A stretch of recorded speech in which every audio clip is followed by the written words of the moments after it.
Help support Friendo Club by going to patreon.com/Steven Larson or clicking join at youtube.com/Steven Larson. Access to bonus episodes, question threads for the Going In Raw podcast, and entry to our monthly wrestling predictions challenges. Join the Friendo Club today. Hey, Friendos, Steve here. And Larson. And welcome back to Going In Raw, the only pro wrestling podcast you need to be listening to. On today's episode, I'm here to show New Japan World. I'm here to show New Japan World. So come on. Dolph Ziggler, of course, now he's Nick Nemeth because Dolph Ziggler's a product. He's always been Nick Nemeth, Steve. Well, not while he was in WWE on that programming. They referred to him as Dolph Ziggler, but that's a product of WWE, and now he's Nick Nemeth. But even while he was Dolph, he was still Nick Nemeth. Okay, enough of that, Nicholas Nemeth. Yeah, Dolph showed up at WrestleKingdom. He's going after that. Is that what he went by on his stand-up comedy tours? What, Nick Nemeth? Yeah. I never paid attention to his comedy career. Really? You never saw his Tubi specials? No. Wait. Tubi special? Was his stand-up comedy specials good enough to be on Netflix or Tubi, Larson? Probably not, Steve. I don't know if Nick Nemeth or Dolph has ever had a comedy special dedicated to videotape. Do you think Nick Nemeth has an issue with Cat Williams, or vice versa? I should say. I don't have any inside information on that. All right, something to keep an eye on. I don't recall Cat talking about Nick Nemeth during his appearance on Shannon Sharp's show. So anyways, he showed up there at New Japan. We're going to talk about that. And, of course, we had AEW Dynamite post World's End. Yeah. Where stuff happened as well. We had a debut. Adam Cole talked about being devil. In fact, on his lower, the little thing above his name said the devil. And you know, so we're going to talk about the Undisputed Kingdom. Yeah, there's a lot to get into there. The good, the bad, all that. Let's talk about, so we're going to do a full WrestleKingdom review. It's going to go up Saturday. It'll be our Saturday video. We think we decided on that this morning. Yeah, right, yeah. Apparently this Danielson-Okada match, out of this world great. Yeah, heard good things about there's it. a cool moment at the end of the show, apparently. So it seems like it's a show definitely worth discussing. So after we're done with this, I'm going to hop on New Japan World, start watching it. President Tanahashi is now a champion as well. Champion President Tanahashi, president of television and champion of television. So, as mentioned, Nick Nemeth, of course, formerly known as Dolph Ziggler in WWE, made a surprise appearance during last night's New Japan WrestleKingdom 18, I think it's 18, confronting new IWGP Global Champion David Finlay after Finlay won the belt, and then attacking Finlay during his post-match press conference. Let it be known, he's going after that Global Championship. So Bodyslam.net reports that Nemeth's appearance was kept a complete secret. Those backstage, stating, quote, sources backstage at New Japan's Pro Wrestling WrestleKingdom 18 relayed to me that Nick Nemeth's appearance was just as much a surprise backstage as it was for everyone else. One source stated, "Where the fuck was he hiding?" Was that Finlay? Did Finlay say that? Yeah. Another source added, "Never saw him or anything until he went out." Yeah. So it was, you know, it's so often. And you know, we can argue the pros and cons of this reality in the world of pro wrestling. Not a whole lot of surprises anymore. Oh, You know, very often stuff leaks, it gets reported. Sometimes the companies themselves will... Those damn dirt sheets, Larson. Sometimes the companies will themselves, like when Brock came back in 2012, will leak the information. So it was cool to wake up this morning and go on social media and see that that Nick Nemeth showed up at New Japan. We had kind of debated ourselves about, you know, potential homes for Nick now that he's no longer working for WWE. You know, the pros and cons of going to AEW, Impact, New Japan. And it's cool to see him go to New Japan. Probably the one place he could go outside of maybe going you know, like a Matt Cardona route on the independents. Yeah. To really maybe push himself and see what he can do at this stage in his career. He dropped a vignette, a little short, I think on his brother's YouTube channel, and about how he's the wanted man, and he's super kicking zombies and all sorts of stuff. What? Really? Yeah, you didn't see that? No, I didn't. Yeah, I don't. he I'm not super kicked the subscribed zombie's to. head off. I'm not subscribed to. Well, neither am I. To Brother but Nemeth's. I saw it on To Brother Fightful. Nemeth's I think I saw it on YouTube Fightful. channel. Okay, that sounds fun. So yeah, no, I kind of feel like I don't know that he's gonna stick around. So I guess the idea is he's gonna do the San Jose show.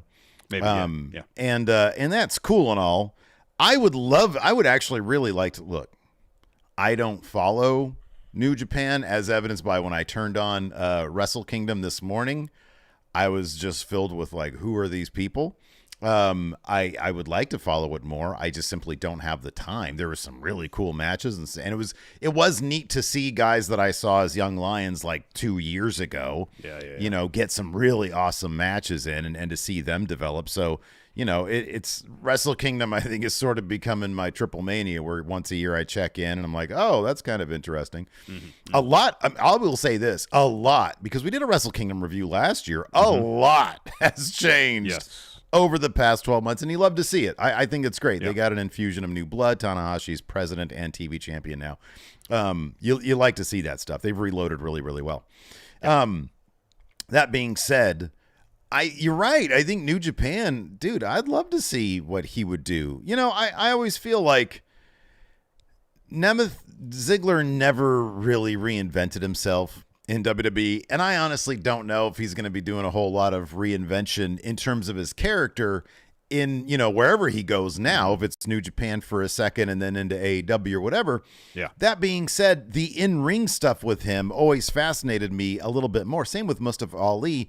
How much more can we see? What more can he do if he was limited by sort of the WWE way of doing things? Yeah. I'm actually really interested to see what kind of matches, how he's going to expand what he does in the ring. That'll be a potential interesting matchup, given Nick Nemeth's amateur background. Mm-hmm. Let's see him versus Zack Sabre Jr. Yeah, I know. No, I think there's a bunch of great matches like that. That's towards the top of the list. Absolutely. Yeah. Excuse me. So yeah, I think it'd be awesome. I'll be honest with you. I know a lot of people, maybe it's just sort of a thing you got to give it time, but like paying somewhat attention to sort of the discourse around New Japan.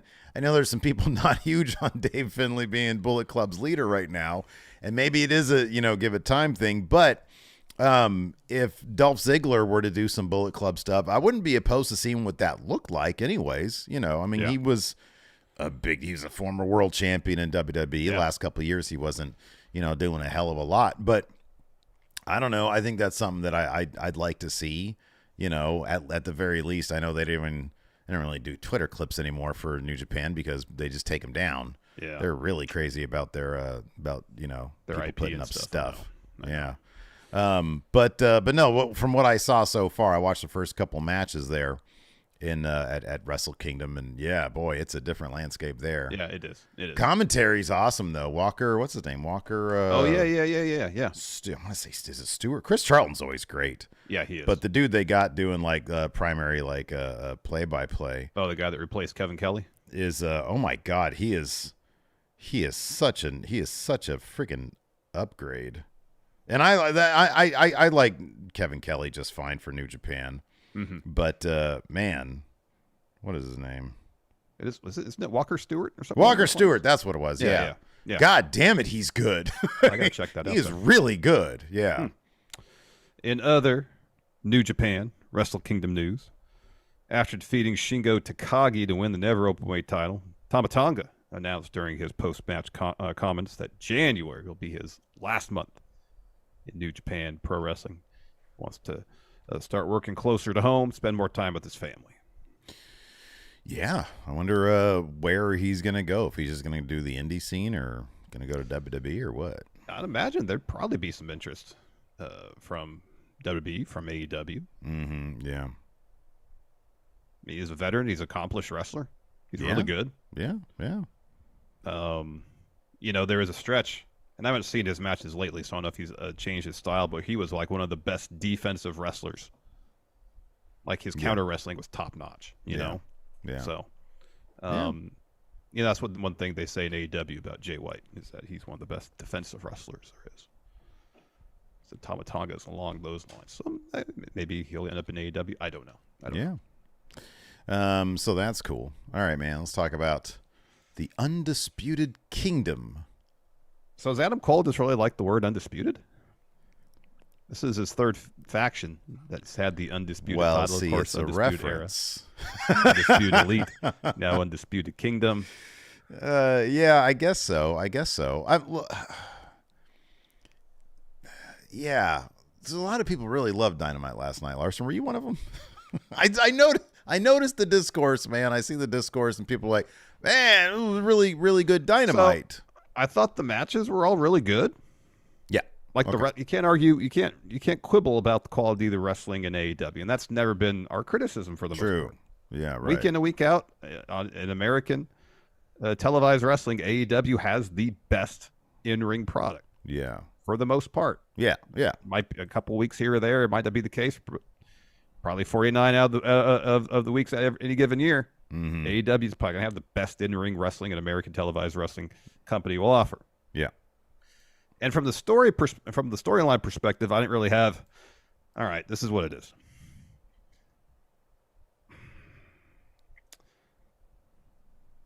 I kind of felt so what I'm interpreting, like Adam Cole's promo kind of explaining his actions was kind of a little all over the place. It was kind of all over the place, yeah. And the through line I gathered was he hatched this plan to cost MJF the title. However, when Cole ran out there to help MJF retain in the process, broke his ankle at Grand Slam, that's when he decided, I now have to cost MJF everything. It became like personal at that point or something. That's what I gathered. But it was this part of what he's explaining was over here, and then he went on a bit of a tangent, and this part was explained over here. It wasn't exactly a coherent narrative put together. Yeah, I mean, he definitely, he mentioned the ankle as being sort of a thing. I mean, I'm looking at your notes here for the promo, and I wonder if it boils down to he never saw MJF as anything more than, as he says here, he's a narcissist. The only person he cares about is himself, and he's had his claws hooked into AEW far too long, and I think it's about time for a change. I think it would have been a smart move to reference the bidding war. At this point, that would have been the smart move. It would have been, hey, this guy was our world champion. We know at the end of the day, as much as he says he's changed and he's your scumbag, he's still a scumbag, and he would have left here with the title because of the bidding war, because of what he had been saying over and over again. And yes, he had dialed down that speak, but at the end of the day, his contract was up. Mm-hmm. He was going to leave with the title. I saved you guys from that from happening. The best heels are the ones who make a good point, and I feel like he was on the precipice here. He had his claws hooked into AEW for far too long, which is a good springboard towards tangibly, why did you do what you did? Something and I kind of change is vague, and the motivations behind wanting change, other than for personal gain, I don't get. If it's strictly a change for the sake of change, you know what I mean? He says in the beginning, this is all about the AEW World title. Then it turned into so much more. This is about destroying a man to his core. This is about ripping out a man's heart and bringing him to his knees because you chant all you want, but he's dead. But why? Like, why did it become more the only thing I could think of is because he mentions breaking his ankle. And he says, because he lost that opportunity because he broke his ankle. He said, I'm the one that lost something, not him. Yeah. Okay. Yeah, it was kind of all over the map. The other thing that really bugged me about it was Wardlow's going to go after the world title, and then he's going to give it to me. Well, Wardlow was like, yeah, sure. That was his expression. It was, yeah. Like, it was kind of like he transparently was not into the idea, so why is Cole even talking about that? On top of that, they're already running an angle where that dude is, where Luchasaurus did the exact same thing for Christian. I know. Like, they're already running that angle right now. And, dude, I'm on it. You know me. Like, I love Chugs. Chugs is my dude. I love Chugs, right? Mm-hmm. Nicest guy I've ever met in pro wrestling.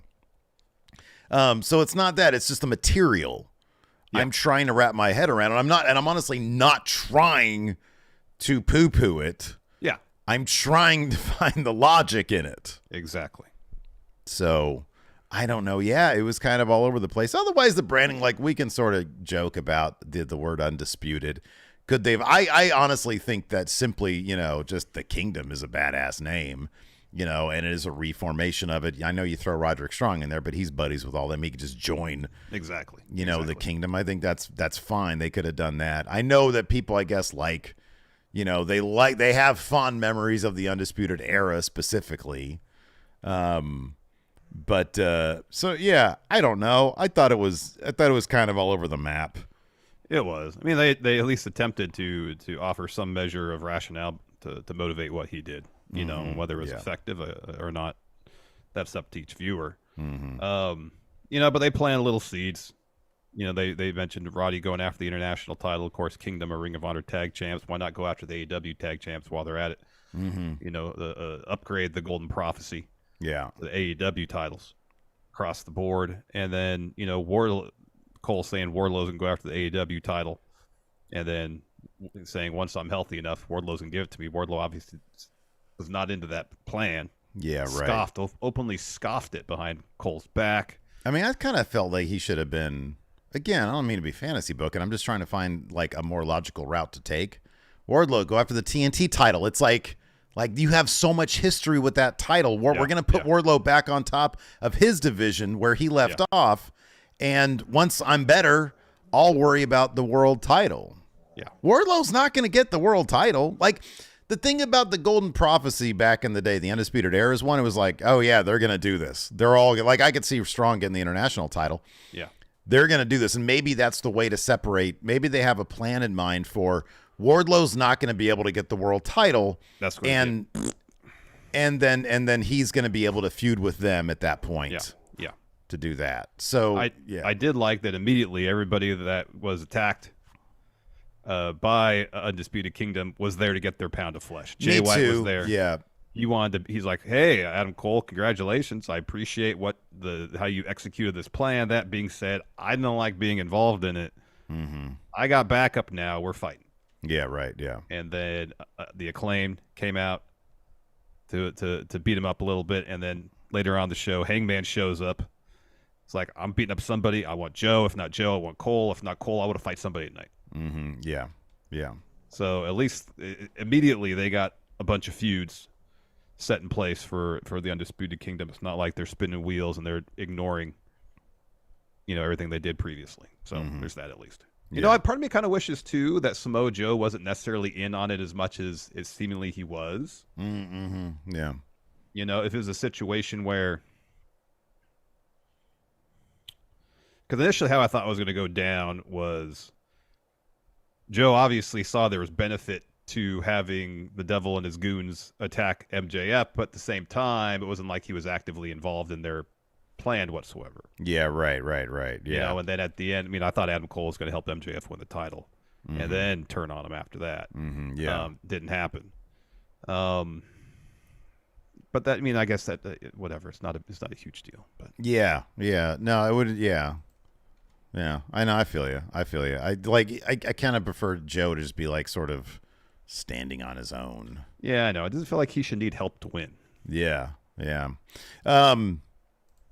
So yeah, we got Wardlow coming after him. Swerve, who won the main event against Daniel Garcia, is looking to get his world championship. He says, I thought it would be off MJF, but it looks like it's going to be Samoa Joe. But there seems to be some unfinished business with Hangman Adam Page. I kind of like how this is developing into like an endless feud between these two. Yeah. Like Hangman is sort of being driven more. I appreciate that like Hangman is sort of now again without friends, and it's just sort of misery for him. And so him, Swerve sort of represents that misery, which is sort of Swerve's thing in the first place. I'm just going to make everybody miserable. Yeah. And so that adds a wrinkle to it as well. Samoa Joe has already called out, Hangman in the media scrum saying, whoever wants to come at me, Hangman, Swerve, whoever. So it seems like there's going to be, I don't know if that's going to land like maybe as a triple threat sort of to like, because I don't think that'd be like a terrible idea, because I don't know, I could see Samoa Joe holding this title for, it ain't going to be for an MJF length of time, but it's going to be for a little while before Swerve finally beats him, I would think. Yeah. But in the meantime, you want to give Joe like a couple title defenses, I would think. You'd think so. You'd think he'd at least have him hold that title till Double or Nothing. Yeah, right. Yeah, that's what I was thinking too. Like 4 till months. May. Yeah. And like maybe at Revolution they can do a triple threat with Hangman. Maybe. Sort of to protect everybody. Joe comes out of that because Hangman and Swerve just have this blood feud going. Yeah. And then you do Swerve Joe at Double or Nothing. I think that would make some sense. Yeah. Yeah. That could be cool. We did have a debut last night after Mariah May won her debut in AEW. Deonna Purrazzo is all elite. Yeah. It's pretty awesome to see. Deonna Purrazzo is awesome. She's great. Outstanding wrestler. Check out what she's done, what she did in Impact if you're not that familiar with her work. Fantastic wrestler.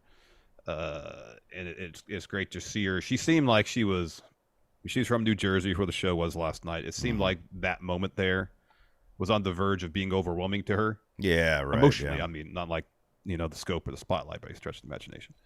But you could tell there was a lot, going through her mind. It seems like I think she said it was a dream come true to make your debut at home in front of a large crowd. Yeah. Her husband was there. Steve Macklin was there. Macklin, I saw that. Yeah, he was there. Yeah. Yeah, she, interestingly enough, she was not a Triple H guy, so to speak. Yeah, she did not have a good experience in NXT by her account. Right, yeah. And I remember watching and understanding that as well. And how they gave her like the musician / mathematician thing. Yeah. They ended up giving the mathematician thing to Axiom, but it was a mathematician / comic book character thing. Yeah. So evidently in NXT, the idea is you can be a mathematician as long as you have a secondary gimmick as well. You got to have a secondary interest. Right, exactly. Speaking of Mariah May, holy shit. I have not seen any of her matches, but her and Queen Aminata, Aminata's selling was fucking outstanding. That first drop kick that Mariah hit her with? Oh my God, dude. I know. Honestly, everything. Like the Rana sheet or the like fucking everything these two were doing. This was a really good match. And honestly, like I just did not know what to expect, but they were laying it in. Like they were working stiff, and I would love to see it. I was like, this is pretty cool, man. I like this. They need to make Queen Aminata AEW, man. I thought that she did a freaking terrific job, and Mariah May was pretty awesome too. Yeah. I thought that was good stuff. I don't know about the promo, but like if they finagle a good story out of the Mariah May Tony Storm stuff, then I think it'll help her quite a bit. But the wrestling seems to be there, man. Oh my gosh, this is a really fun match. I mean, isn't that AEW? The wrestling's there. It is, yeah. Wrestling. I mean, the Takeshita Darby Allin match last night. Holy shit! Oh my dude.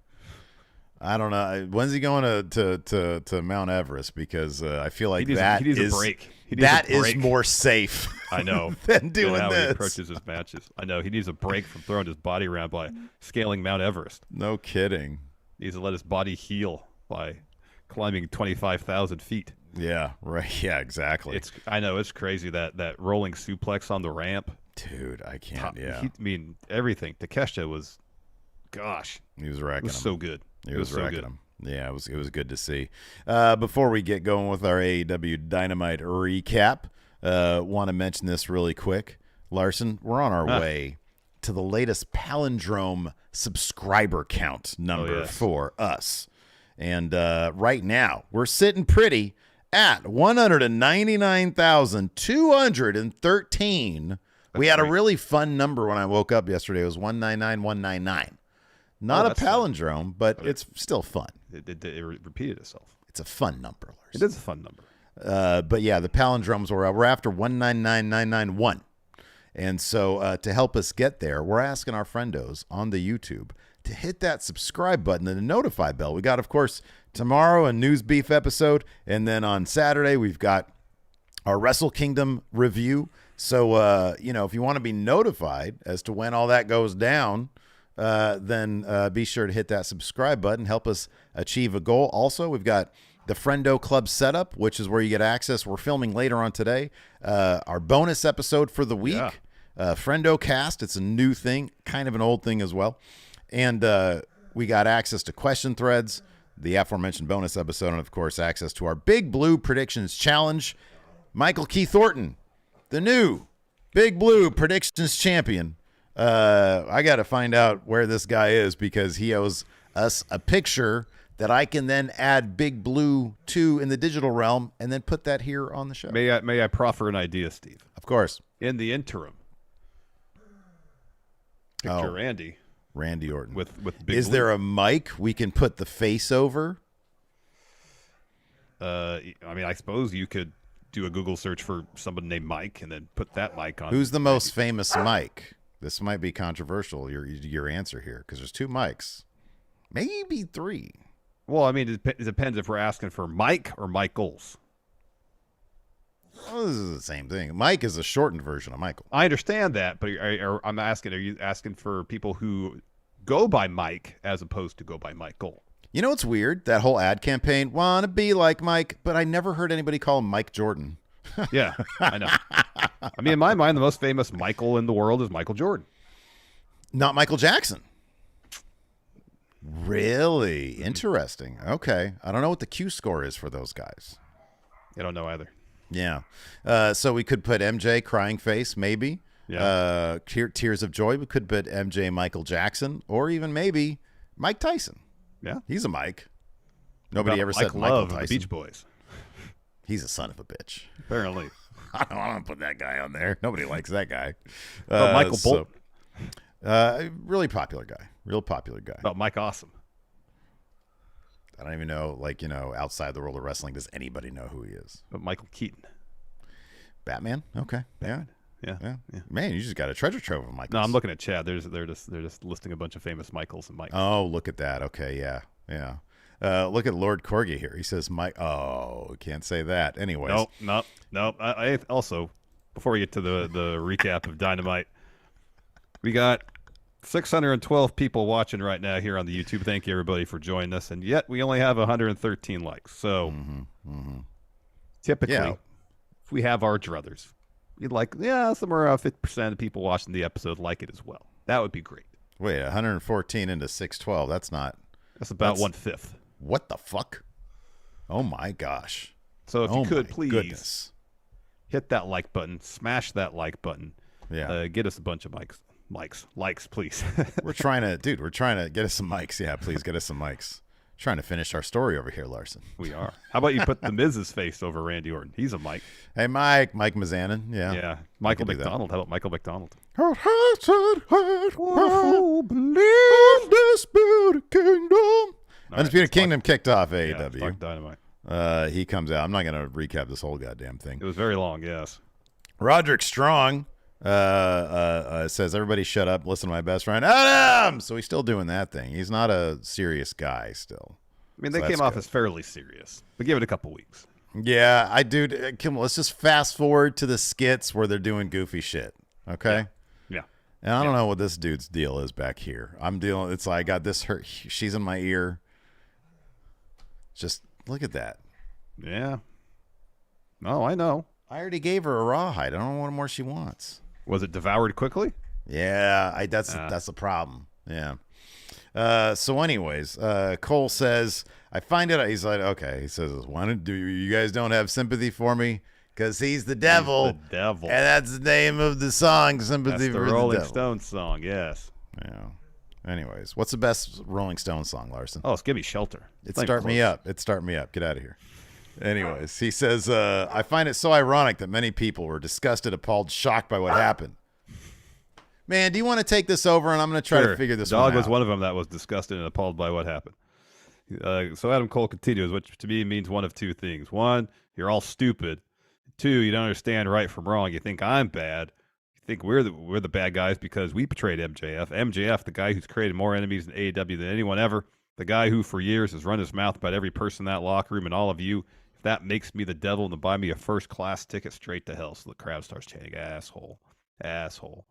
And Cole says, MJF is a narcissist. The only person MJF cares about is MJF, and he has claws hooked into AEW far too long, and I think it's about time there was a change. Because somebody, a lot of them do now, but most of that locker room will thank me. Most of you out there will thank me. Hell, even Tony Khan will thank me, because the fact is that MJF is gone and he's never coming back. See, again, it'd been a perfect time to mention the bidding war 2024. Saying even Tony Khan's going to thank me. Yeah, right. And he's like, oh, how could you, Adam? And he starts to explain the reasons why. It's like MJF needed me more than I needed him. It started out all about the title. But then I broke my ankle. I'm the one that lost something, not him.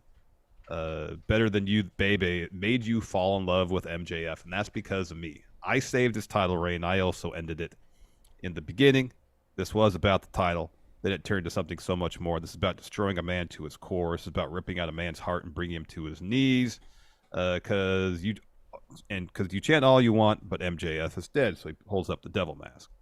He says, but I'll tell you who's very much alive. That is the Undisputed Kingdom. And he names everybody and what their goals are. He says Mike Bennett, Matt Taven, tag champs. They're all going after gold. That's kind of good for them. Like they already achieved theirs. Yes. They're good. They can chill now. Yeah, they could just, rest they of could the just year, ride this they're thing solid. out. Exactly.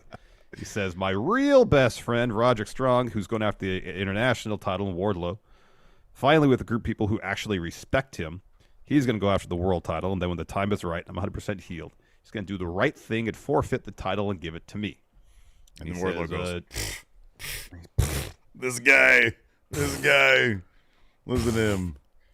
And he says, speaking of the title, congratulations, Samoa Joe. Joe, it was a pleasure doing business with you. It was no problem at all taking out Hangman Page for you. But, Joe, I do sincerely mean this. I really, really hope by the time Wardlow moves up the ranks and he's ready to challenge the AEW title, I hope you're not the champ, because it would really, really suck to hurt a friend. He smirks.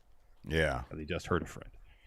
He says, self-esteem is built on action, and we took action. We were sick, and we were tired of waiting for things to change because AEW needed change, and we gave it to you. The Undisputed Kingdom starts a new chapter here in AEW, and the Devil's here to stay, baby. What do you think of their A, new logo, and B, new theme song? Theme's fine. You know what I see people complaining about with the logo? Spider-Man font. Yeah, I kind of dig the logo, but it is quite obviously the Spider-Man font. Well, I mean, I don't have a problem. I like the Spider-Man font. If you're going to steal a font, good font to use. Yeah. Better than the Captain America font? I mean, for that logo, yeah. Yeah, are they supposed to use Comic Sans on there? Like, what are they supposed to use? Impact? That's our font. Or no, we use Zing Rust is ours. Font. Yeah, we use. There's like 3 different. There's 4 different fonts on this overlay here, man. There's a lot of fonts. I've got Industry down below. I've got League Gothic down here, and then I've got we've used for a long time. Another Danger, and I've got Zing. Yeah. Too many fonts, Steve. We're diversifying our fonts. Too much. So anyways, Jay White interrupts. That brings out Jay White, and he says, yes, my good friend Adam Cole, yes. He says the devil. Deltoid now? Yeah, Jay White to me, he always has Mr. Deltoid vibe to him. I don't know why he does. I don't know why either. I've never really caught that, but okay. He says, I'm actually very impressed, Adam. I'm happy to see you haven't lost your edge after all. That was a hell of a plan. I'm actually a fan of what you did to little MJF. But what I don't like is being collateral damage for your cause and you making me the catalyst in all this when you had your friends jump me when I was all by my lonesome. Yes. He says, luckily we now know if it was you under the mask, and now I'm not alone. So the Guns show up. They go to the ring. What's that? Guns up. Guns up. Whoop hat right there. So they walk to the ring. Wardlow gets Cole out of there. And then Bullet Club Gold brawl with the Kingdom and Roddy. Wardlow slides back into the ring. Undisputed Kingdom overwhelm Bullet Club Gold. The Acclaimed run to the ring. They make the save. The Kingdom roll out of the ring and hide behind security and Doc Samson. Doc Samson's like, yeah, he's not cleared. And I'm like, when has that ever stopped you from, letting somebody wrestle? And at one point, Adam Cole was going to wrestle for MJF. Yeah, I know, on one leg. Now you're picking and choosing your spots, I guess, Doc Samson? I guess so. Anyways, the Acclaimed and Bullet Club Gold, Bang Bang Gang size each other up. Crowd wants them all to scissor. And then Jay leads the Guns out of the ring. So a couple different things set up kind of nebulously, I guess, you know? Yeah. It's like, okay, so wait, Bullet Club Gold and the Acclaimed, are they cool or are they not cool? Is They this a made the face turn save. for the Bang Bang Gang or no? Yeah, but they're always faces for me, man. I love Well, the Bang Bang same. Gang. Same, but you know, in the general wrestling universe now, are they baby faces? Real quick here, we have a super chat from Primetime Rambo. Says, watching a hobbled Adam Cole lead a new feared faction is not the best visual. Nothing really looks impressive about them, to be honest. I will say this, in terms of presentation, I understand why they're wearing all black, but it looks kind of boring. Yeah. I feel like they should razzle-dazzle up their outfits a little bit, man. I did like during their entrance where they had that kind of orange spotlight over them. That was neat. Yeah. That was different. Yeah, that was cool. After that, we had a video package about Eddie Kingston winning the Continental Classic. And then we get a Daniel Garcia video package ahead of his main event match against Swerve, where he says, it's me versus Swerve, and it feels like a mission statement for 2024. He says, you know, Swerve's theme talks about pressure. He says, what happens when you apply pressure to someone who doesn't fold? Doesn't matter how much pressure Swerve tries to apply to me tonight, because tonight I beat Swerve Strickland. No, you don't. Then we had Orange Cassidy versus Dante Martin. This was pretty good stuff here. It's incredible that, less than a year ago, was it? Dante Martin had his foot going the wrong way. And he's in the ring doing the same incredible stuff that he did before. Yeah. It's awesome. No, it's great. It's great for him. It's awesome for him. Yeah, it's great. So anyways here, I understand the story of Orange Cassidy, like just taking on all comers. Like you could sort of like, you know, sneeze in front of him and he'll take that as a challenge. I like that. I kind of feel like it needs to get to like a point of a story though. Yeah, I know. Now it's a concept currently. Right. Yeah. It's a premise. But Yeah. now you tell the story. I mean, like in General his idea. matches, like, I mean, in one sense, people aren't falling for, like in this match, Dante didn't fall for any like the shin kicks or the hands in the pocket stuff. And when he tried to do it Orange Cassidy, it just pissed off Orange Cassidy. Like I feel like, and we saw this during his last run, match after match, he's getting a bit more brutal. Orange Cassidy is. Yeah, it's a real slow burn though. It is a really slow burn. Slowest of burns. It is a really slow burn. I mean, like early on, he just kept on throwing Dante into the barricade. He did that a bunch. Yeah. Which, like a year and a half ago, he would have done that. Yeah, right. Yeah. That was a year and a half ago. Yeah, I know. I feel like I think my thing about the international Long-term title storytelling. is a really long term. Is that man, like there's no real scene. It's just like competitor after competitor after competitor. It's not like people. Well, now we know Roderick Strong is going after it. Yeah. And he'll probably get it. But yeah, it's just sort of like people lining up. It's not like, you know, there's a scene there, you know? And I just feel like titles generally just benefit more from a whole scene. Like, oh, you want it, I want it. You're going to go after, I'm going to go after. You have multiple It makes matches. the title seem valued. Yeah, no, I get Yeah, that. right. Yeah, exactly. Yeah. As opposed to people coming by and being like, oh, man, would you like some water? Okay, I'll fight you. Sure. Well, I didn't say that. It's comical. Yeah. Like the Rocky bit last time was pretty funny, but, you know, it's not the most compelling shit in the world. So anyways, Orange Cassidy gets the win with an orange punch. Danhausen and Hook come to the ring to celebrate with him. Darius and Action and Andretti come to check on Dante. Orange offers Dante his hand. Dante shakes it. And then Private Party's music hits. Yeah. And Mark Quinn's back, which is That's great. good to see. That's Yeah. good to see. And then Cassidy's like, yeah, and Quinn says, allow me to reintroduce ourselves. We are Zay, and I'm Quinn. We've been keeping some tabs on the tag division. It's kind of been lacking. The tag division's been missing some, and Cassidy says, flavor. And then Quinn adds, the tags division's been missing excitement. And then Quinn says, most importantly, the tag division's been missing Private Party. And then Cassidy says, with that being said, we're putting every tag team on notice. That means you guys. It means you guys, talking people in the ring. He said, and that means Fatur. That means the Young Bucks and even the Hardys. They say new year, new me. Well, we say new year, new champs. And if you're feeling that, can I get an oh yeah? No moaning from Cassidy last night, though. No moaning. Yeah, that was, I guess, a stopgap until Mark Quinn came back. Maybe. Yeah. Good to have Private Party back. They're a lot of fun. Yeah, that's awesome. Hopefully they get those titles. I hope so.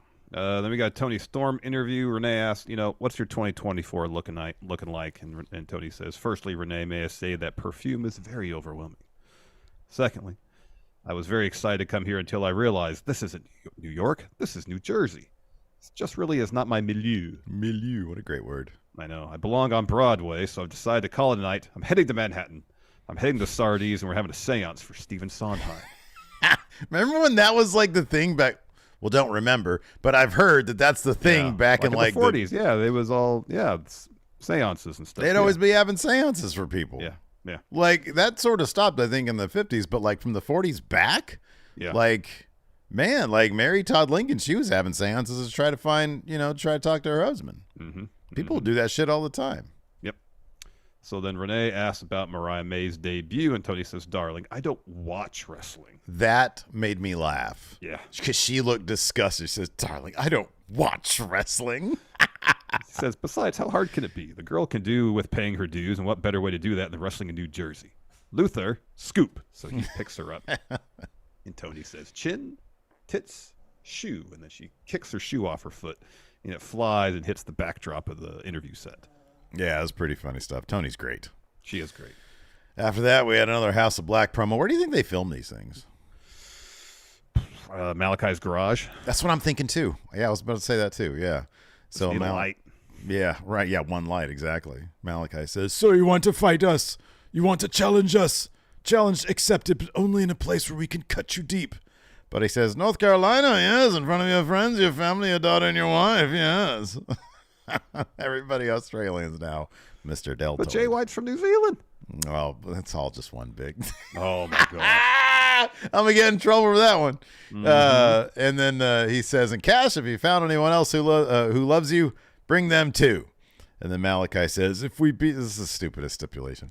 "If we beat you, you have to walk up to your family disappointed, and then you'll walk back to your new family."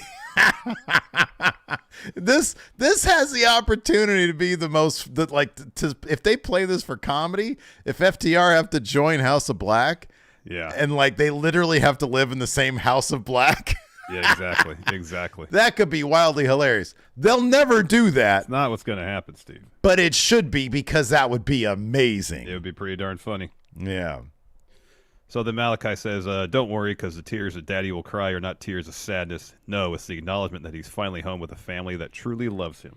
We're going to go to Goth Club." So this match is going to be great. Yeah, it'd be awesome. The story behind it makes no sense at all. No, I don't get it. I don't get it at all. I don't understand it. And I love when Malachi drops those real promos on his Instagram where he's responding to people. Yeah. Questioning, why isn't this guy in singles matches? I don't know. Or you see the response where someone's like, "Oh, he's not in singles matches because he refuses to lose." And he's like, "No, not the case." Yeah. Tony Khan has his head up his ass. That's he was why. like, "This is the only time I'm going to tweet this year. I'm going to respond to this guy." Yeah. Respond to this guy with 13 followers. I know. Oh, man. After that, we had a swerve interview. So Renee asked about how he feels with Garcia being his first opponent of 2024, and Prince Nana answers, "Renee, we get it. Daniel Garcia is a very respected competitor. Does he realize who he's getting in the ring with? The boss of bosses. Right, boss?" Swerve says, "Daniel Garcia, a Blue League guy. That's awesome. We never got to face each other, but he had a good showing at the Continental Classic. The reason he's getting this match tonight is that I respect the fact that he's going after the same things I was in 2023, and that's championship gold." Now, earlier tonight, you were talking about big pressure, and you don't fold in whatever it is. Thing is, big pressure isn't about making diamonds when it comes to the Mogul Embassy. It's about making pain. Unfortunately, that's what you're going to have to go through tonight, Danny. Now, talk about 2024. I want to accomplish something I wasn't able to in 2023. It's championship gold. Not just any, though. First, I thought I was going to be addressing MJF, but it seems like his body just couldn't take anymore, so I guess it's up to you, Samoa Joe. I will be coming for championship gold, so be ready. Yeah. Then we had Mariah May versus Queen Aminata. Queen Aminata's presentation is off the charts, man. Mm-hmm. God dang it. She looks like an absolute star. Mm-hmm. And this match, like I said, go out here and watch it. I thought it was really, really awesome. They were working really snug. It was cool. Yep. Mariah ends up getting the win with a Mayday. And then Renee comes to the ring for an interview. Says, how does it feel to get your first win? She says, I can't believe it. I won my AEW debut. I wanted to be a wrestler since I was a little kid, so this is surreal to me, and I hope Toni Storm is watching and proud. I don't think Tony's watching this match. No, she doesn't watch wrestling. She doesn't watch wrestling. She says, the first Dynamite of the new year. This is what bothered me. Is this a gag? Because she says, it's the first Dynamite of the new year, and it's all about Mariah. Why wouldn't you say it's all about May? It sounds like me, but not. Maybe she will say that in the month of May. She says, but my only regret is that we have to do this in New Jersey. And that brings out New Jersey native Deonna Purrazzo. She shows up, comes to the ring, and has to defend New Jersey. Renee introduces her to the crowd. Deonna says, Renee, I'm sure you know this, but I'm from New Jersey, and if Toni Storm doesn't want to be here, we don't want her here either. But Mariah, I have a message for you to pass on to Ms. Storm. Doesn't matter where she runs and hides, I'll find her because I'm all elite, and we're in the age of the virtuosa. And then Mariah May responds, says, okay, well, Deonna, I'm not her messenger, so tell her yourself, biatch. And then she slaps Deonna. Deonna slaps her back and boots her out of the ring. So, yeah, that's awesome for Deonna Purrazzo. It is. She got a great reception from the crowd, too. Yeah. Well, we'll say the same line. Maybe that'll make them focus on the women's division more. It's like Charlie Brown with the football, man. With the football, I know. I mean, they had this match, and they had the interview with the Outcasts, which I'm actually curious where that whole thing's going. I don't know what's going on either. Yeah. I don't know either. We'll talk about it when we get to that. But first, Christian Cage interview. This is also very long. Yeah, this was long and incredibly pointless. Didn't go anywhere. So Shayna Wayne grabs the mic first as Tony's about to get a comment from Christian. Says, you boo me, you boo a mother, how dare you? I demand you people get on your feet right now and pay respect to the greatest TNT champ who's ever lived, our father, the patriarch, Christian Cage. So then Christian talks about how he's been the TNT champ for 200 days, ever since he won the debut episode of Collision. Tony Schiavone's like, hold up. And Luchasaurus is behind Christian. He's just like fuming this whole time. He comes off more as like confused. He does this. He flexes his pectorals. Yeah, he's jacked up, you know? Yeah, he's snarling. Like, ooh. And so Christian goes, whoa, if you continue to interrupt, I'm gonna have to have Mother Wayne put you over a knee and discipline you in front of these sweat hogs in New Jersey. He tells them all the crowd to sit down and shut up. He says, I want to thank a few people for my win. He says, first, I'd like to thank Mother Wayne for being so loving, so nurturing, and understanding the vision. A mother's work is truly never done. Secondly, I'd like to thank my pride and joy, the apple of my eye, my boy, Nick Wayne, who so selflessly put his body on the line. Adam Copeland put this kid through a flaming table and tried to end his career at 18, but Nick sucked it up, stayed in the fight. And I just want to say, I love you, Nick. And then he's like, Luchasaurus is getting hype. He's like, yeah, finally he's going to. He's going to mention me. I'm getting my flowers. And so Christian says, lastly, I want to thank the man that sealed the victory at World's End, the man that put the final nail in the coffin that is Adam Copeland. I'd like to thank myself. And then Luchasaurus is just completely deflated. The crowd's chanting Luchasaurus. Christian goes on some more. He pretty much says, I'm 2-0 against you, Adam Copeland. I like that he's just erasing the loss from memory. He says, back of the line, no more title shots for you. This proved that now I proved to the world what I've always known, that I am superior to you in every way. We beat the crap out of each other.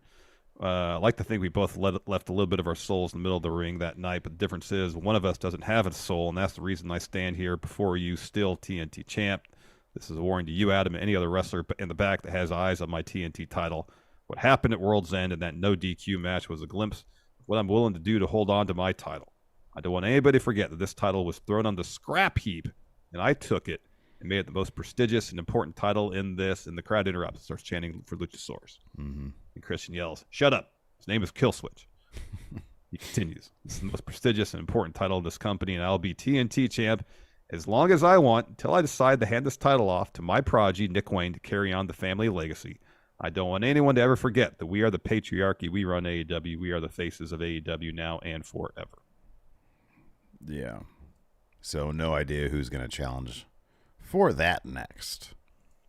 Eventually beat Luchasaurus, so Luchasaurus is going to cost him that title. You would think that'd be the case, yeah. Yep. After that, so here we are at the Ruby Show, the Outcast interview. So Renee congratulates Ruby for her win last week. Said even though she did have a helping hand from Harley. And Soraya says, yeah, she did a great job. Didn't I tell you? She even looks the part. And Harley says, yeah, I'm very committed to this role. And Soraya says, not a role. But she said, what do you think? Do you love it? And Ruby's like, I got to admit, at first I thought another blonde who's clearly out of her mind didn't really work great for us last time, but I do appreciate your help on Friday. Thank you. And Harley says, guys, I'm going to prove my loyalty. I'm so excited to be part of the Outcast, and I would do anything for either of you. Like anything. Ain't that right, Soraya? Soraya's like, I said she'd be helpful. I didn't say she'd be sane. Anyways, let's go. Let's get out of here. Thank you, Renee. And then Ruby leaves, and Soraya says, keep it cool. You're making it obvious. So it seems like Soraya has a plan to kind of kick Ruby out of the Outcasts. Is that what it is? So, I don't watch Rampage. I think some of this stuff happens on Rampage. Yeah. And given that, because Ruby, are they still doing the Ruby? I know you don't watch it either, but I'm sort of asking. Parker thing? Yeah, I think so. Yeah, so maybe it's a situation where, oh, your friend is now obsessed with a dude, and so they're going to, like, kick her out. Maybe that's the situation. I don't know. Maybe. Oh, no, your internal temperature is high. Allow it to cool, Larson. Oh, no. Oh, Sony, this new 4K camera. Gosh. Quick, somebody get a picture of Larson up on the screen. Here, hold on. I'll get a picture of Larson up on the screen. I think I have a good picture of you. There we go. There we go. There's a picture of me. I'll allow the camera to cool, and hopefully all right. before the end of the show. Sounds good. So after that, let me see if I have another picture of you over here. I don't. I have a picture of Lex Luger. Takeshita versus Darby Allin. This match. Do you want to be represented by Lex Luger? I mean, what's wrong with the picture I have other than it's very low quality? It might be too distracting. Oh, Shane McMahon. Do you want to be represented by Shane McMahon? Is it the instance where he tore his quads? How about a goat? Oh. I can do some good goat noises. Here you'll be hanging out with a goat. I'll now be represented by goat. Well, it's you and goat. Oh. You a goat, and where's Lex? I'm bringing Lex Lex on up there too, huh? Oh God, he's so big. Oh, there we go. There we go. Sorry. Oh boy. Okay. Wow. So, anyways, after that, goodness. Konosuke Takeshita completely dismantled Darby Allin as a human great. being. He just absolutely murdered this kid. Oh, it was an amazing display from Takeshita and I guess Darby to see how much his body could take. Yeah, which was just everything, a lot. Everything. Yeah, That rolling German suplex on the ramp. You had the top rope German suplex. Yeah, the knee coming, countering the suicide dive. Like, I don't know if like this is proper preparation for climbing Mount Everest. Maybe along the way, you have to battle some, mountain people Maybe. or some, some heel Sherpas who turned on who've turned on climbers of Mount Everest. And now you have to worry about them suplexing you off of Mount Everest because in my mind, that's how it is. It's just like a thing you could be thrown off of. I don't Something know. like But this was some pretty good training for that because Takeshita just completely murdered this guy. Oh, he did. He did in the end. Even like the finishing bit where he hits the German suplex off the top and then follows with the running knee. But compared to all the other damage that Takeshita did to Darby throughout this match, I know the running knee was Takeshita's finish. It seemed like, all right, you could have won the match like 5 moves ago. Yeah, right, yeah. But it's the type of win Takeshita really needed because he hadn't really been doing anything of. Hasn't really been on TV much. They put him in that match, and he did good there. But yeah, you're absolutely right. If they want to make something out of Takeshita, then they got to get him. They got to start featuring him prominently. Yeah. So and he gets the win here. And then backstage, so Callis is out there with him. Backstage, the Callis family is celebrating the win. Renee has an interview. Asks Takeshita how he feels. He answers in Japanese. Callis says, next week, Renee, back to where it all started. Daly's Place in Jacksonville. Sting's 25-0, but the Callis family is making a challenge. Darby brings Sting. Takeshita and I will bring Will Hobbs. We're going to make it 25-1 Sting. So, yeah. Yep. After that, we had Trent versus Brian Cage versus Brian Keith versus Vikingo. Eddie Kingston's on commentary. Was this a proper number one contender for the Triple Crown? That's what this was. Okay. Yeah, for the Continental Crown. Yeah. Okay. Yeah. I figured that was probably the case. Yep. And Trent got the win here. It was a fun match. Yeah, this was fun. Of course, Vikingo's doing the crazy high-flying stuff. It's cool seeing Brian Keith get some TV time on AEW. I don't know if it's a situation where Tony Khan's considering signing him or not. But he's getting, over the last few weeks, some pretty regular TV time, both in AEW and in Ring of Honor. Yeah. He's a good wrestler. He's really good. He's a really good wrestler, yeah. Exactly. Unfortunately, though, he takes the loss here. He's looking for his finisher. Trent reverses that in a strong 0 to get the win, but fun bout. Fun stuff. After that, we had a Daddy Magic interview. Hangman comes rushing in, says, a few weeks ago, Joe he's pissed. Yeah. And he's letting that beard grow out. He says, a few weeks ago, Joe had a bunch of goons put me through a car windshield, so I'm here to beat the champ's ass. And if not him, it's Adam Cole. Somebody give me a reason to beat their ass. Maybe you. And he looks at Daddy Magic. I guess they're telling a story where Daddy Magic just gets punked out a lot. Yeah. Maybe he'll come to a breaking point. I don't know. But it sort of played out in this the main event, Swerve versus Daniel Garcia. This was good stuff. We even had a little dance-off between Garcia and Prince Nana. Yeah, it was fun. Before Swerve decided to step in and end that. In the end, Swerve hits a house call and a JML driver to get the win. And then Swerve offers his hand. Nana low blows Garcia from behind. Daddy Magic gets in the ring and goes after Swerve because during the match, Swerve was yelling at Daddy Magic, talking shit. Swerve hits him with a low blow. Nana grabs a mic, says, you're looking at your next AEW world. And then he's interrupted by Hangman. He gets in the ring, steps up to Swerve. Swerve laughs. They start brawling. Security comes out to break it up. And that's your AEW Dynamite. So, yeah, I don't know. I sort of mentioned how I thought that Swerve's path to world title would go, at least for the next couple of pay-per-views. Do you have any other thoughts on that? I mean, the only thing I feel like that might potentially complicate Swerve's path to championship is the timeline for Adam Cole to recuperate from his broken ankle. Gotcha. Yeah. And if they want to tell the story of Adam Cole actively feuding with MJF again and have the title involved again, then they might, depending on when Adam Cole's going to be healthy, depending on when MJF's going to be healthy, for that matter, if he's even sticking around AEW. That's the only thing I could think of that would potentially complicate Swerve getting that title, within the next 6 months. Say. Yeah. I feel I don't know. Be interesting to see how all that goes down. Would you like to answer some questions, Mr. Goat Luger? I'm going to try to turn my camera back on, but then... Oh, here we go. Run, run, run, run, run, run, run. See if it's overheating still. Run, run, run, run. I'm back. There he is. See how long this lasts. Beautiful, Larson. It's a new thing, so there's going to be speed bumps along the way. Yeah, man. Hot. Too much heat. You're bringing too much heat, dude. That's the problem. So. That's the problem here. Hot heat. Sorry, I apologize for all the heat. Let's see here. View channel. All right. So, where's the community thread? Boy, I like that. Blake Whitehouse here says, you see Josh Alexander versus Hammerstone. It was added to Hard to Kill. I did. That's going to be a good match.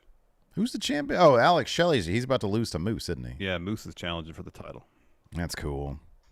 David Matushek says, who do you think Nick Nemeth's first feud in New Japan should be with if we take Finlay out of the equation? Oh, give me Zack Sabre Jr. Yeah, that's a good one. Let's see here. Paul Gollenbeck says, hello, I'm stuck home with COVID. What is your favorite AEW match of all time? One that stands out is Britt Baker versus Thunder Rosa. That was really good. Yeah, that was a good one. That was really good. Gosh, I can name several. Yeah, there's been a lot of Swerve really Hangman, matches. the death match. Yeah. Just from this year, Danielson's Ricky Starks the strap match. Kenny and Pac had a great That's what I was Iron going to Man say. match Yeah. on TV. That was awesome. That was awesome. That was phenomenal. Yeah. Kenny and Mox's Lights Out match. Yeah. Was really good. That was crazy. Maggie just dropped a $1 super chat on us. Thank you, Maggie. That was very Maggie. nice of you. Maggie is our champ. You mentioned Thunder Rosa. I think that was a Lights Out test. match. That was great. Thank you for the $1 test, Maggie. Thank you, Maggie. I'll Venmo you because that was a test. That's off the top of my head. There's, Young Bucks, FTR. There's lots. Been lots. Chris Stanton, we kind of answered this. How do you feel about Wardlow going right back to being the faction leader's lackey? I mean, he did well in that role before. It worked for him better than anything he's done since. And if they have an idea where, obviously he's not into it. Yeah. So hopefully they have an interesting path to go with it rather than just retelling the same story. Yeah. And if they do and it's interesting and it works for him and he's able, being around those guys, maybe can unlock something from a personality perspective for Wardlow that helps him connect with the audience better, then hopefully in the end it's worth it. Yeah, I agree. And I think you go to something that works and then maybe you try to, launch him off again. Yeah.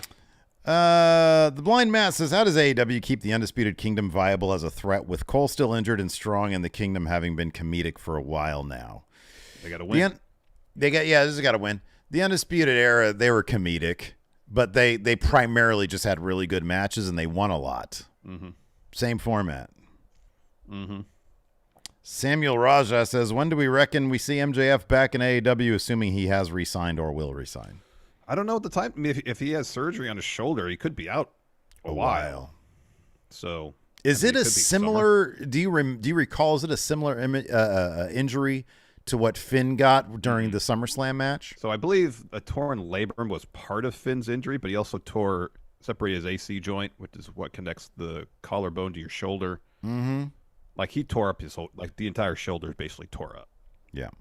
Part of that I think was a labrum injury, but Finn's shoulder was way more messed up. Yeah. Time War here asks, if Dolph shows up at Forbidden Door representing New Japan, which AEW wrestler should he face? Oh, okay. So New Japan Pro Wrestling's Nick Nemeth versus AEW's Ryan Nemeth. Oh, wow. It's just like Hogan Warrior all over again. Let's see here. Here we go. Jonathan Vieira has a hot take. This sounds more like conspiracy theory to me. Dolph Ziggler was sent to New Japan to test out a potential relationship with WWE.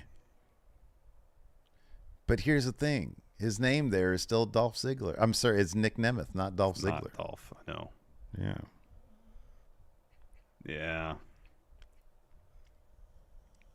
Yeah, I don't know about that. Kayfabe Schmayfabe says, so I had a dream last night that would be pretty crazy WrestleMania season in WWE and AEW. So this is essentially what it was. A new devil shows up in AEW attacking Cole and friends. Everyone assumes it's MJF. MJF then debuts in the Rumble, costing Cody the match. Devil attacks continue. MJF versus Cody at Mania. The following Dynamite, the devil is revealed as MJF. Oh. The following SmackDown, Triple H and Tony Khan reveal a talent exchange partnership. It's something that only happened in a dream. That's like a fever dream too. What do you want? Triple H will never be in the same vicinity as Tony Khan.